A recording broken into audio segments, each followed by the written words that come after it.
Hi, everybody. Welcome to the Wedding Ceremony Podcast. We talk about anything and everything that has to do with wedding ceremonies.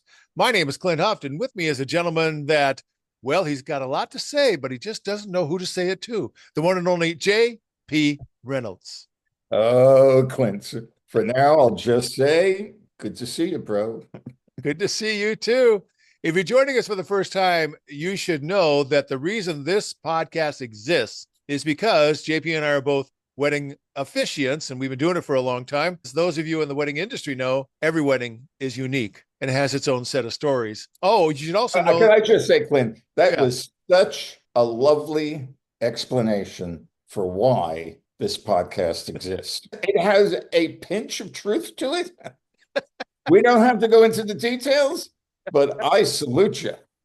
You handled that so well. oh, thank you. Thank you very much. Thank you. The real reason the podcast exists is because I look forward to talking to you every single time. And the way I describe the podcast to people is we talk about what we just went through recently because we're still doing weddings and we laugh a lot. Here, here. You should know that JP is an accomplished author. His books are in the Amazon store and in the Kindle store on Amazon. These books are about wedding ceremonies, how to officiate them, how to prepare for them, and they're brilliant. He is also a communications expert. Thebusinessofconfidence.com is that website. His wedding website is jprweddings.com. Mine is just my name, Clint Huff, CLINTHUFFT.com for all of the things that I do. So before we hit the record button, I was telling you that I was just on a Zoom call with a couple, just a delightful young couple, and they're going to have a wedding in October. I said to you, I think it's going to be fun. I think because the couple is really sweet and they asked all the right questions and they were just great. They haven't booked me yet, but it does feel like it's going in that direction. But what's going to be fascinating about this is the other players involved. The event planner is somebody that I've never worked with before. She has a unique approach to this. The mother of the bride, I just met on a previous Zoom call. She seems lovely. There's a lot of stuff going on. And so I really don't know how it's going to play out.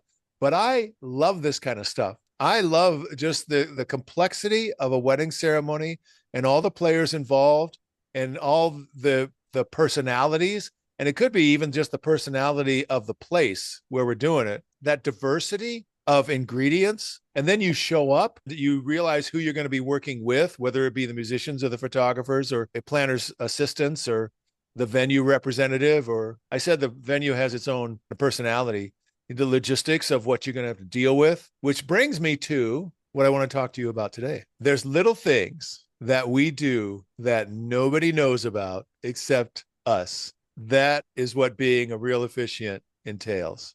What do you think of what I said so far? I'm sorry, what did you say? No. That was cheap. That was cheap. I apologize. Yes, yes, yes. I'm curious because you mentioned that you had already met the mother of either the bride or the groom. Now, that is something that so seldom occurs.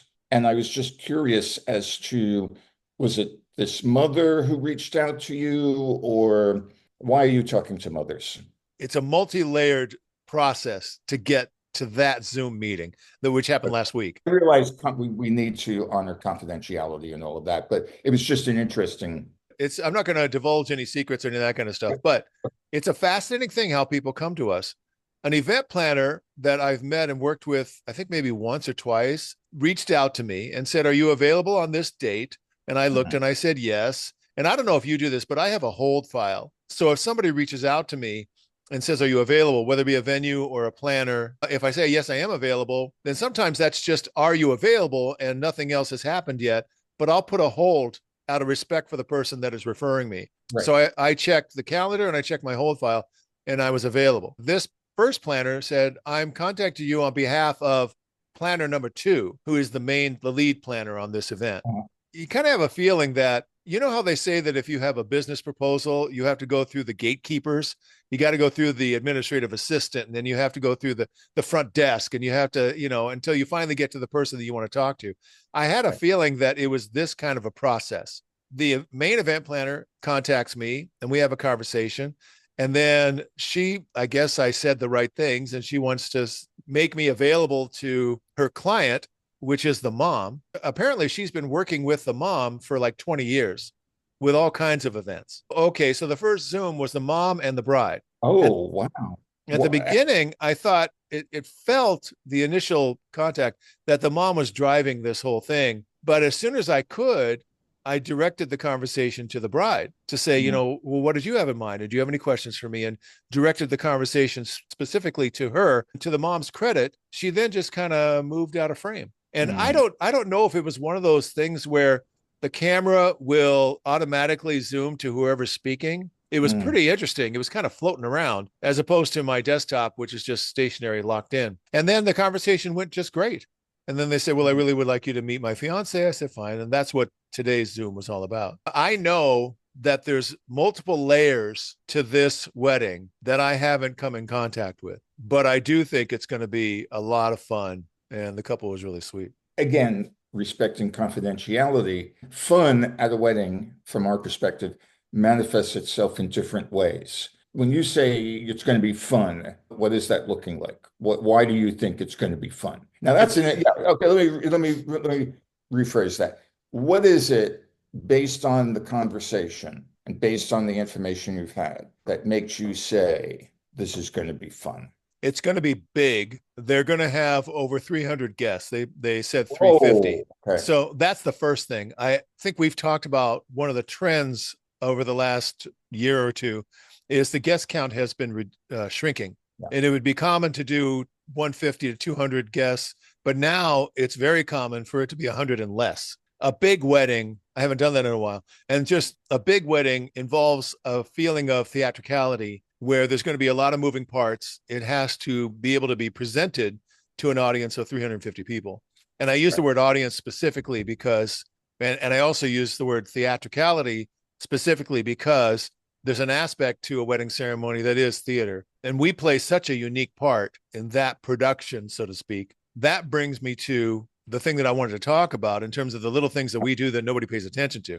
Because I know that in a big wedding, there's going to be a bunch of things that I'm going to pay attention to that may not ever evolve into a conversation with somebody.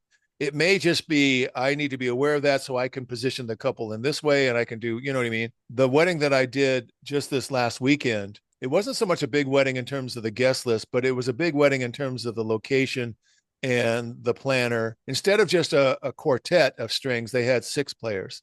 Instead of just a microphone on a stand, they had some fancy audio setup that had to be adjusted in relation to the couple. That actually, let me stop there for a second. We pay attention to dealing with the couple, making sure that the couple is really comfortable, making sure that they're able to experience their wedding ceremony in the most advantageous position possible. I mean, I always think that they're kind of in my bubble. And so I look at all the logistical things and try to figure out what could possibly get in the way. And so the first thing was this microphone. Microphones are in two basic categories. They're either omnidirectional, which means they pick up everything, or they're unidirectional, which means they only pick up what's directly in front of the microphone. This was an omnidirectional mic set up in between me and the couple.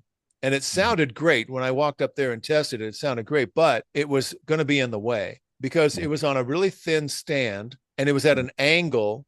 So the stand was going to be set up right in between the couple. And the microphone was at my mouth level. I called the audio guy over. There was a team. It was one of those things where he was working on an iPad to adjust all the levels and everything. So I know that, okay, that's more sophisticated than your average wedding sound system. I just explained the logistics. I said, stand right here. This is where the couple's going to stand. And so you can see that the mic is kind of in the way. Can we move it back towards me? And then can we tilt it back up so it's straight up and down so it'll pick up everything that you want? Little things like that. And I'm just making suggestions. I'm just telling them what will happen if we leave it the way it is right now. And putting them physically into where the bride and groom were going to be standing makes a big difference because nobody has an imagination. If you have to actually put them in the environment in order for them to understand. Does that make sense so far? Right. So then I noticed that they had to come up two steps to get to this. It was like a platform, but it was it was not one of those temporary platforms that was like wood or whatever they're made out of. This was actually, it was in a garden setting and it was a terrace that was covered. They were standing on cement and rock and that sort of thing. It was all smooth. It was great. However, the archway that was full of flowers was only enough space for the two of them to stand there facing each other and hold hands. There was no other room. And the stairs, I noticed, were a little bit narrow. She had kind of a full dress. that meant that the groom had to escort her up the stairs. But because of her dress, there wasn't enough room for both of them to be on the stairs at the same time. So I said to him, why don't you go first up the stairs and then hold your hand out to let her be secure, and then you will guide her up the stairs so that you both have plenty of room and you're comfortable. And that worked out great. This is one of those rare couples that remembered everything that I said. I always think of you when it comes to the Yes, rings. How you yes. told me one time is, okay, we're going to have rings. You're not going to know what they are. You have no idea why they're there or what you're supposed to do with them. So this is just step by step by step, little things in order to make everybody really comfortable. And I just think that's part of our job. Oh, I think that is at the heart of our job. Anyone can say the words of a ceremony, but it's the nuance. As the saying goes, God is found in the details, and without attention to the details, that's why and I think you do also, I make it a point to be on site an hour beforehand. Oh, yeah, absolutely. And I love when event planners, if I've not worked with them before, will say, so I need you to be there, at least 15 minutes beforehand. It's like, oh, 15 minutes. Oh Oh, my God. please. I got lapsed back into AFib.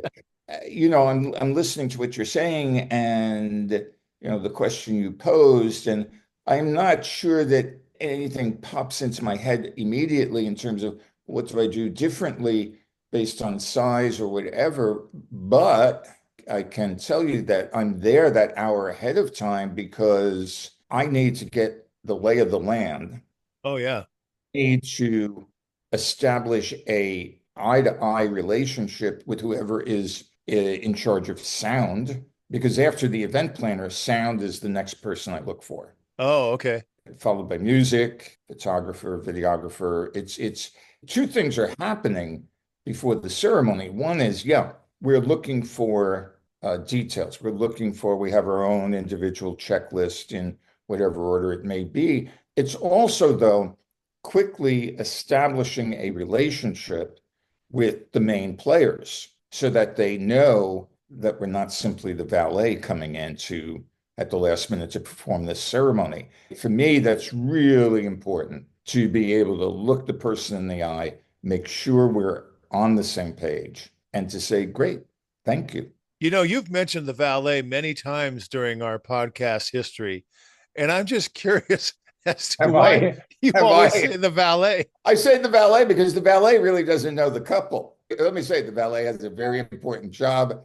I love valets. I love valeting my car, especially when I don't have to pay for the valet. Yep. Uh, but the valet is one of those elements to a ceremony where they really don't know personally the Right. couple. That's why I say it. But yeah, I'm yeah. wondering if because the valet is a recurring character, we should name the valet like the valet Bob. The week of the wedding, I always send like a checklist or like hi, it's the week of your wedding. I just want to make sure I'm confirming the day, the time, and the location, whether we need a table for something or we don't, because I always copy the event planner on that. If there's a balance due for the officiant fee, any of that kind of stuff, I just always have, it's the week of the wedding email that goes to the couple and that sort of thing. You'll do it by email, or you prefer email rather than hopping on another Zoom call with them? I do prefer email because there's certain aspects like a Zoom call, you have to have a specific time. But email, then you're communicating within their framework. Like what I say is when I describe to them how I construct the ceremony, I'll Yeah. say, I'm going to send you a piece by email so you can deal with it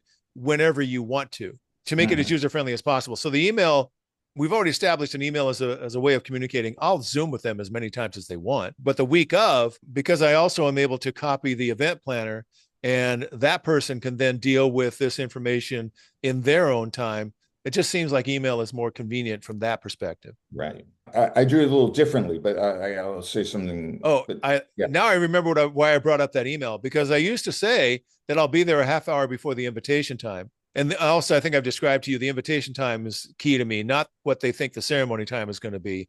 Because, right.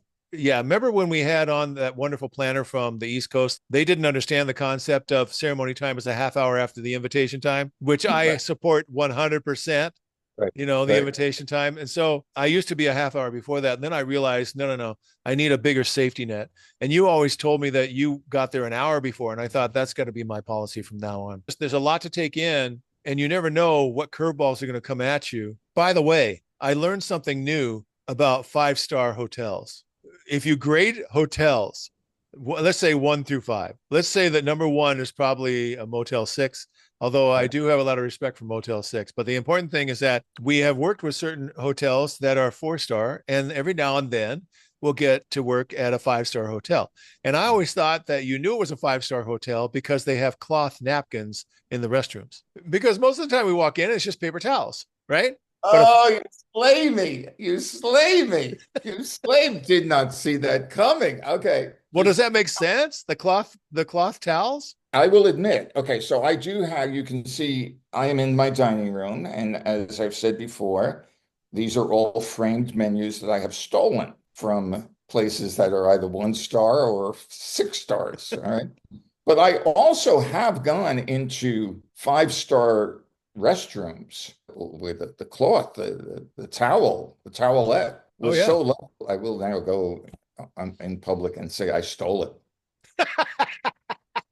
I have in my guest bathroom by the sink stolen towelettes from 5 star hotels here in Southern California. They don't have the monogram of the location, do Yes, they? that's why they have. Why would I steal something that didn't have a monogram on it? That was my question. I didn't understand. Oh yeah, no, no, no. It has nothing on it. I can go to, but oh yeah, no, I have an array of monogrammed, stolen. Well, that's As a matter of lovely. fact, I suppose I have a lot of stolen things in my home, which will give me people pause as to what's going on here. But again, Okay, so I learned something else besides the cloth towels about yes, 5-star hotels. yes, The please. the gift shop. Oh, love gift shops. Yeah, Love. but there's a drastic difference between the gift shop where it's all personal service vending machines and the gift shop that I was at this last weekend. You know how sometimes we have some time to kill? We've done all our checking and we're just kind of waiting now for everybody to line up. And you got to find a place. Where can I just hang out? So I was hanging out just in the lobby of this. It's a smaller lobby. It's not like a lobby of a big, big hotel. I sit down in the chair and I look to my right and there's a room and I realize, oh my gosh, I think that's the gift shop. And the reason I thought it like, what is that? Is because when you and I walk into a gift shop, I don't know about you, but I'm looking for candy, gum, chips, band-aids, something, the gift shop. You know what I mean? Maybe they have shirts that say welcome to Las Vegas, something like that. This was a different ball game. Holy moly, they had really nice clothes on a rack. It wasn't a big room, and then I didn't see gum or candy anywhere. What I saw on the shelves were locally grown jams, fruit jams, and honey from a local hive, and just all of this. Oh my gosh, fancy, fancy stuff. And I Yeah. thought, this is a 5-star gift shop. They're playing a different ball game. I can tell you, Clint, that I love gift shops. Yes. I have written a Zagat guide to gift shops in Southern Have California. you really? I know my gift shops. Okay. Yeah. And I love it's so you said, well, you go in, you're looking for candy, band-aids. And yeah, no. If that's what they have to offer, they're not getting a lot of stars from me. I want the jam. I want the honey. Okay. I want the embossed. I want everything embossed. Everything has to be embossed. Oh, yeah. Okay. So now that I've taken you to my bathroom, let me take you to my kitchen where I had the little jars of the strawberry jam and the Oh, honey. yeah. When you have breakfast or brunch and they bring you the little tiny jar of jam, I am tempted every single time. I say, I need to have this in my Oh, see, house. this is part of why this podcast works because you say you're tempted. There's no temptation on my part. It's like, yeah, yeah. And as a matter of fact, I like the tray that they were served on. How can I get that in my luggage? Do you have in your closet, do you have any of the uniforms from the servers? My kinkiness does have a certain limit to it. No, I don't have the uniform. But now you are planting seeds that like We're very lucky to do what we do, not only because we love doing the job and marrying people, but all this other stuff that we get to experience. by the way, I have, by the way, trained friends to when we go out to a hotel, they have been trained in how to, they will sit down, they will, and one of the first things they'll say to me is, how do you like the menu? And I'll say, yeah, I think this is going to go to the collection. And they'll say, I used to love going out for dinner with friends who had a baby because they had all the luggage with them for the baby. And it was so easy to, I mean, with a baby, you can wipe out the hotel. That diaper bag. I'm so glad you said that because I was wondering, okay, where does he put this stuff on his person that he Oh, yeah. just walks out? I just say, hey, Saturday night, can I borrow your kid?